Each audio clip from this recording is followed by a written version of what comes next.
monde qui vient.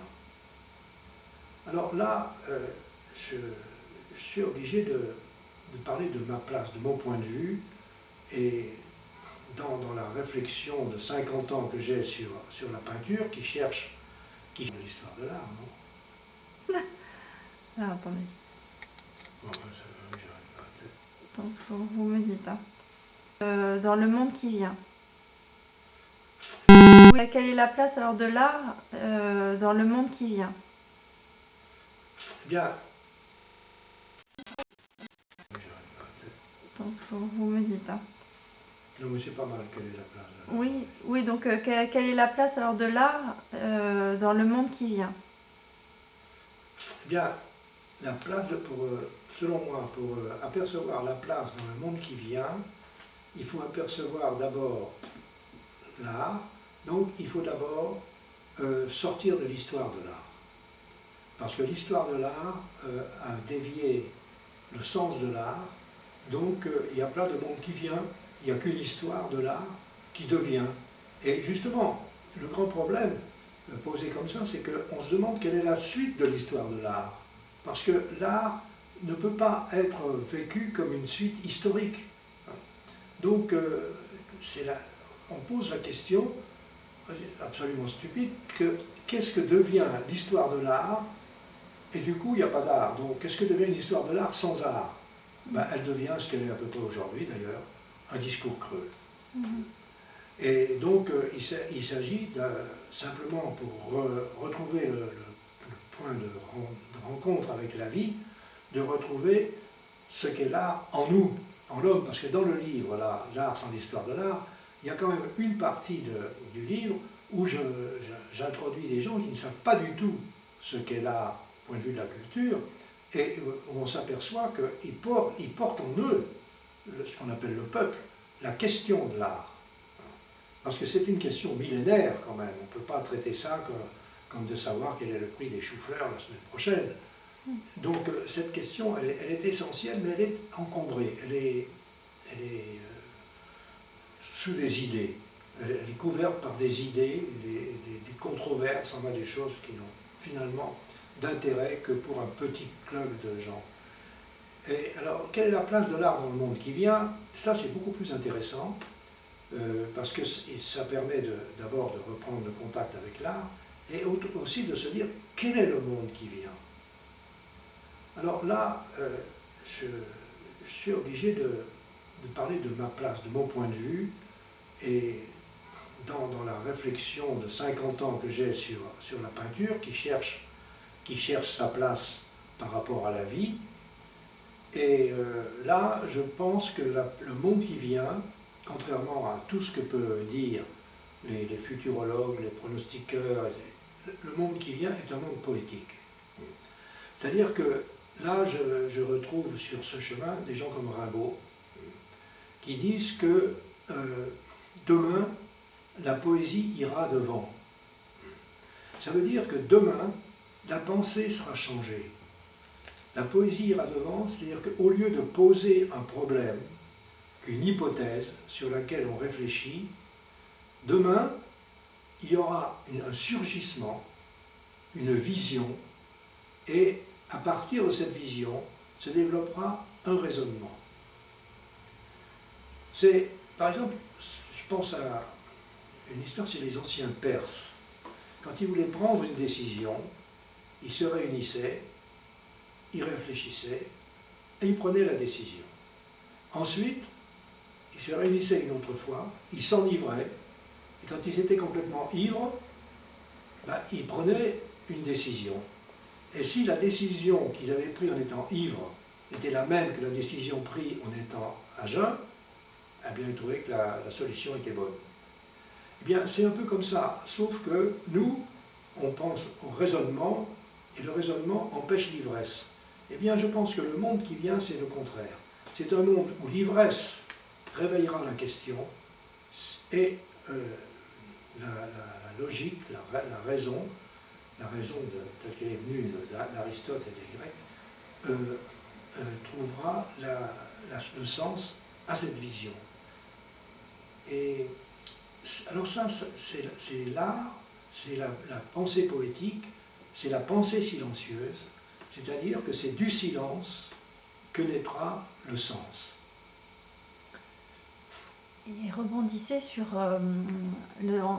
lorsque vous parlez du silence, etc., de la cité impérieuse, l'ouvrage que vous avez écrit aussi. Ah ben là c'est un peu autre chose. Oui, ça rejoint ça. Ça rejoint ça, mais ça serait une branche. C'est-à-dire que dans ce livre, La Cité impérieuse, qui est édité aux Deux Océans, Expliquez un petit peu le sujet.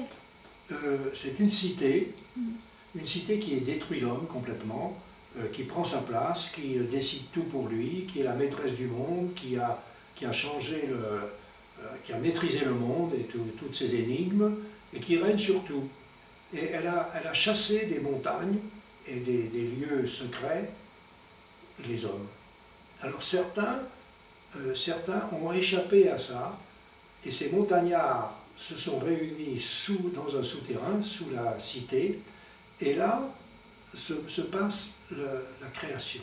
Ce sont des hommes qui, sous la cité, créent des œuvres, en l'occurrence ce sont des jougs, parce que le joug, là, veut dire le lien entre deux vides, quoi, c'est-à-dire qu'ils font le lien entre la vie secrète et la vie visible. Enfin, c'est un côté symbolique. Donc, c'est des hommes qui créent sous la cité, et la cité, tout d'un coup, plus rien ne va, parce que ces hommes qui créent ont rencontré des collections cachées aussi du monde ancien, du monde millénaire. Donc, ils sont la suite de cette force de l'art qui a traversé les millénaires. Et la cité, du coup, il n'y a rien de tangible, mais les preuves ne prouvent plus, les gens ne se comprennent plus, et la cité finit par être écroulée par cette force de l'art invisible mais présente, qui est finalement la force de la vie. Et qu'on peut appeler, si on veut, la force poétique, pour rejoindre ce qu'on disait tout à l'heure. Parce que le poète il ira devant, c'est ce que dit Rimbaud, et il sera, alors je sais pas, il dit, enfin, il sera considéré comme, je sais plus, on ne peut pas couper là, je vais aller voir le livre de Rimbaud. Allez-y. Alors voilà, Rimbaud dit, allez-y. Voilà, Rimbaud dit, je dis qu'il faut être voyant, se faire voyant. Et se faire voyant, c'est pour accéder à la pensée poétique dont on parlait tout à l'heure. C'est cette pensée qui met la vision devant. Et le poète, pour Rimbaud, devient le suprême savant, car il arrive à l'inconnu. Et c'est là où les choses deviennent intéressantes, parce que cette pensée qui est autre, cette pensée silencieuse, c'est la pensée qui amène justement à l'inconnu, c'est-à-dire la pensée qui reste en suspens. Ce n'est pas la pensée qui répond, parce que la pensée que nous avons, que nous utilisons pour vivre dans le monde actuel, c'est une pensée qui est faite de raisonnement et qui arrive, dans son rêve en tous les cas, au connu. La réponse éclaire le questionnement qui est en inconnu. Tandis que pour Rimbaud, la pensée, c'est justement d'arriver à l'inconnu. C'est-à-dire de rester toujours dans ce silence qui fait que le monde s'interroge toujours sur lui-même et que la vie devient une perpétuelle interrogation, donc un perpétuel mouvement. Et alors, il n'a pas dit que cette pensée-là suffisait, bien entendu, mais il a dit qu'elle ira devant. C'est-à-dire que l'homme ira toujours questionnant, d'abord, et ensuite cherchant la réponse dans sa logique, mais il ne posera pas des hypothèses. C'est ça la pensée de l'art, c'est la pensée qui fait un tableau. Quand on fait un tableau, on ne pose pas au départ une hypothèse. Quand on fait un tableau, on aperçoit, disons, un inconnu lumineux. Et cet inconnu lumineux, c'est celui qui guide après toute la pensée que l'on peut découper après, dire on a vu ça, on a fabriqué l'espace comme ça, on a mélangé les couleurs, enfin on peut dire tout ce qu'on voudra. Mais n'empêche que cet inconnu lumineux, c'est celui qui a guidé l'édification d'une œuvre, qui a sa cohérence, qui est là et qui reste toujours, et qui restera toujours inconnu. C'est la différence entre faire une œuvre et faire un tableau, faire une table. Donc c'est cette pensée-là, cette pensée silencieuse à l'œuvre, dans l'œuvre d'art, qui est pour Rimbaud la pensée qui vient demain, celle par laquelle l'homme sera dans le monde, et celle par laquelle il arrivera à maîtriser la technique. C'est-à-dire que c'est seul le poète éveillé qui arrivera à maîtriser notre technique. Et personnellement, moi, je vois ça très cohérent et très acceptable en tous les cas. Je ne vois pas ça du tout comme une vision d'illuminés, de gens déraillants. Mais il y a beaucoup de chemin quand même à faire pour arriver à cette pensée, parce que c'est il le dit lui-même d'ailleurs, c'est un long cheminement pour arriver à ça. Et en plus, cette pensée qui serait celle qui mène la vie, qui mènerait le monde, elle est elle-même à se chercher, et elle arrive à des stades où les hommes mourants la livrent à d'autres poètes plus jeunes qui la renouvellent.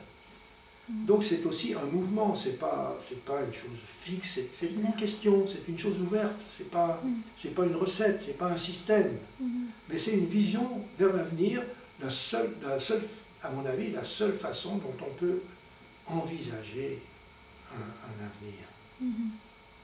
Et voilà, la place de l'art, elle est là. Elle est à aider à construire cette pensée qui sera celle qui permettra à l'homme de vivre et de maîtriser ses machines. D'accord.